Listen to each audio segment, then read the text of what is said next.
Alright, so this is my steam boiler. It's a water heater. So I got that pop-off valve right there. And then I got another one, and it's right up there. And I got two pressure gauges. Also got a new pressure gauge. Can't really go by that, so it's almost 120. But by the small one, it's almost 100. So I'm going to see what I can do. Now that valve gets extremely hot. I kind of redid some of it. But I have to take this split ball handle and hit the valve up to get it to...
Yeah, that gets like super hot. I don't know why though. Well, this connection here leaks a little bit, but I'll have to redo that.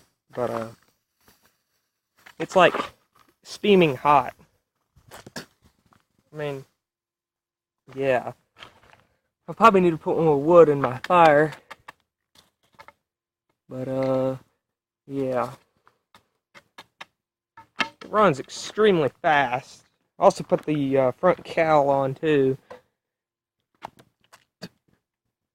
Head didn't get extremely hot, but maybe some air will circulate back. But yeah, you can't really go by this big gauge. I don't know, it's kind of off a little, but you can go by that smaller one. But with the two of them, you kind of get a more of a idea of what it is. But anyway, guys. Thanks for watching. See ya.